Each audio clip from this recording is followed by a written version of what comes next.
मेरी दीदी के शादी हुए करीब 6 साल हो चुके हैं, लेकिन अभी तक उन्हें कोई बच्चा नहीं हुआ है। वह इसी चिंता में दिन रात रहती है कि काश उन्हें भी कोई बेटा या बेटी बच्चे हो जाए, लेकिन किस्मत को तो कुछ और ही मंजूर था। दीदी और जीजाजी हर तरह से कोशिश करके हार चुके थे। उन्होंने कई डॉक्टर्स को भी दिखाया, लेकिन कुछ भी नहीं हो सका। लोगों ने जहां जहां आयुर्वेदिक दवाइयों के बारे में सलाह दी, उन्होंने वह सब कुछ किया, लेकिन वह मां ना बन सकी। अब जीजाजी भी थक हार चुके थे। ये सब जांच करवाते करवाते वह दीदी पर चिड़चिड़ाते, उन पर गुस्सा होते, यहां तक कि अब वह हाथ भी उठाते हैं। कभी कभी दीदी मुझे रोती रोती कुछ बता दिया करती थी, लेकिन मैं कुछ कर भी क्या सकती थी। मैं बस दीदी को सांत्वना देती कि एक दिन सब कुछ ठीक हो जाएगा, तुम भी मां बन जाओगी, चिंता ना करो। लेकिन दीदी के गर्भवती ना होने की वजह से मां, पापा और मैं हमेशा परेशान रहते। बस ऐसा लगता कि दीदी मां बन जाए, उन्हें भी मां होने का सुख मिले, जीजू का प्यार उन्हें वापस मिल जाए। लेकिन यूं ही 7 साल बीत गए हैं, अभी तक वह मां न बन सकी। दीदी के सास ससुर, नंद और जेठानी पहले से ही दीदी को ताने मारते हैं। कितने साल हो गए हैं, लेकिन अभी तक इसका गर्भ न ठहरा। और अब तो जीजाजी भी दीदी से अनबन करने लग गए और छोटी छोटी बातों में हाथ उठाने लग गए। कभी कभी वह रात में शराब पी के आया करते और दीदी की पिटाई करते। दीदी इन सब चीज़ों से थक गई थी। फोन पर हमें बताया था। मैं फौरन दीदी और जीजू के घर पहुंची। उनके घर में सब लोग गांव गए हुए थे। वहां पर सिर्फ दीदी और जीजू थे। दीदी बुखार से तड़प रही थीं और जीजू ने उन्हें कुछ टेबलेट दवाइयां खाने को दी हुई थी जो टेबल पर पड़ी थी। दीदी की हालत देखकर ऐसा लग रहा था कि वह मानसिक प्रताड़ित हो चुकी है, और यह देख करके मैं अपने आप को रोक ना सकी और मैं उनके गले लग के रोने लगी। जीजू अपने कमरे में थे और मैं जीजा जी से बात करने उनके कमरे में गई और गुस्से में मैंने कहा, आप लोगों ने मेरी दीदी की हालत क्या कर दी है? अगर उनके बच्चा नहीं हो रहा है तो उनमें उसकी क्या गलती है? मेरी दीदी कितनी खुश रहा करती थी और इस तरह से बीमार बेजान पड़ी हुई है, इसमें आप लोगों की गलती है। जीजू, आप तो पहले ऐसे नहीं थे। आप दीदी से बहुत प्यार किया करते थे। घर के लोगों के साथ साथ आप भी बदल गए और दीदी को परेशान करने लग गए, यहां तक कि आप उन पर हाथ उठाते हो। या दीदी ने मुझे फोन पर खुद ही रो रो कर बताया था। आपको इस समय दीदी का साथ देना चाहिए, लेकिन आप शराब पी करके आते हो और उन पर हाथ उठाते हो। ये कहकर मैं रोने लग गई। इसके बाद जीजू ने मेरा हाथ पकड़ते हुए मुझे पलंग पर बैठा दिया और मेरी ओर देखते हुए कहा, मोहिनी, मैं बाप बनना चाहता हूं। मैं बाप बनने की खुशी महसूस करना चाहता हूं। इतने साल हो गए मेरे जीवन में ये खुशियां नहीं आ सकी। मैं हर तरह की कोशिश करके तुम्हारी दीदी के इलाज करवा करके जहां जहां लोगों ने मुझे बताया, वहां वहां मैं तुम्हारी दीदी को लेकर के गया, लेकिन वह मुझे बाप बनने का सुख ना दे सकी। मुझे तो कोई समझने की कोशिश ही नहीं करता। घर के लोग कहते हैं कि इसकी बीवी इसे बाप ना बना सकी। कैसी औरत उठा के लाया है।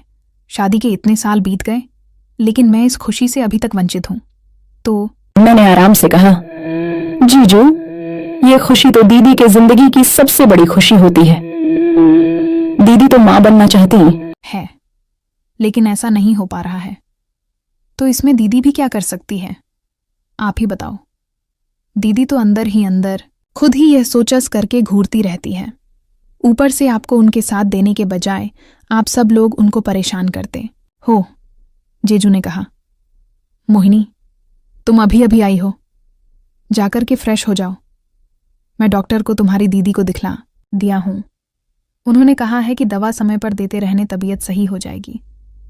तुम चाहो तो कुछ दिन यहां पर रहकर अपनी दीदी की देखभाल कर सकती हो। इसके बाद मैं फ्रेश होने के लिए नहाने चली गई। नहा करके मैं जैसे ही बाथरूम से निकल रही थी, जीजू अचानक से मेरे कमरे में आ गए और उनकी नजरें मुझ पर ठहर गईं। वह एकटक मुझे ऊपर से नीचे देखते रहा गए। जीजू कमरे के अंदर आ गए और मुझे ऊपर से नीचे निहारने लग गए। ना जाने मैं यूं ही थम सी गई। जीजू अचानक से मुझे बाहों में भर लिए और मुझे कसकर चूमने लगे और बस कह रहे थे, मोहिनी, तुम चाहो तो मैं बाप बन सकता हूं। बाप बनने का सुख मुझे मिल सकता है, तुम्हारी दीदी माँ बन सकती है। जीजू लगातार मेरे गर्दन के नीचे चूम रहे थे। जीजू ने कहा, मोहिनी, तुम मेरे बच्चे की माँ बनोगी।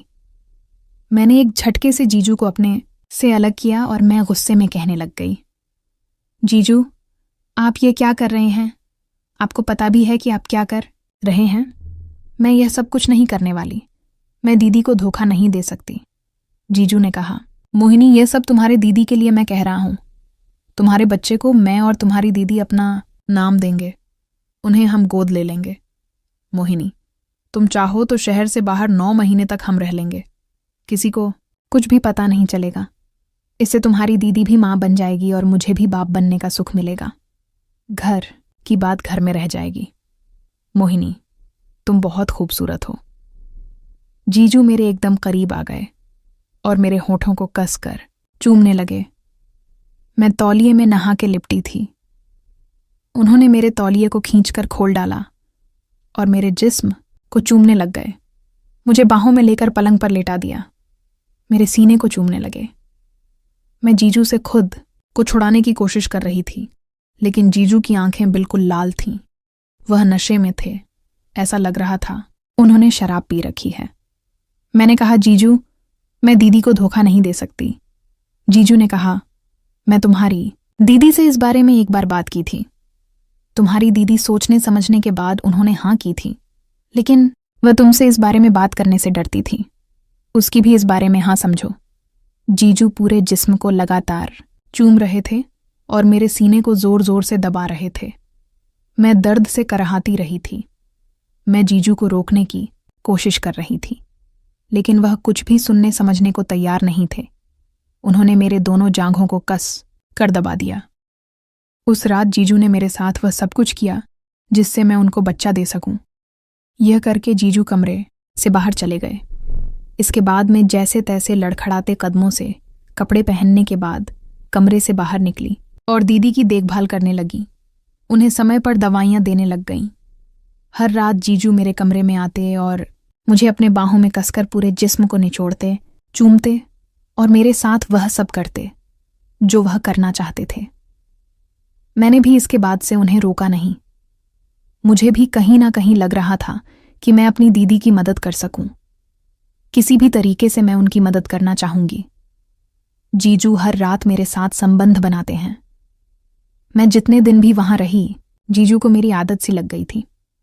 वह दिन में भी कभी कभी मेरे कमरे में आते और मुझे अपने बाहों में भरकर प्यार करने लगते, मेरे जिस्म को चूमने लग जाते। जीजू असामान्य तरीके से मेरे साथ संबंध बनाते, जिससे मैं दर्द से कराती, लेकिन दीदी के बारे में सोचकर मैं उन्हें मना नहीं करती, क्योंकि यदि मैं मना करती तो शराब के नशे में यह गुस्सा दीदी पर उतारते और उनकी हालत अभी सही नहीं है। दीदी को मैं नहीं जानती थी कि मेरी वजह से दीदी को कोई भी परेशानी हो। जीजू मेरे जिस्म के साथ खेलकर उन्हें मजा आता है।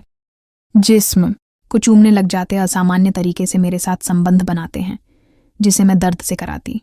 लेकिन दीदी के बारे में सोचकर मैं मना नहीं करती, क्योंकि यदि मैं मना करती तो शराब के नशे में गुस्सा दीदी पर उतारते और उनकी हालत अभी सही नहीं है दीदी की। मैं जीजू को वह सब कुछ करने देती जो वह मेरे साथ करना चाहते।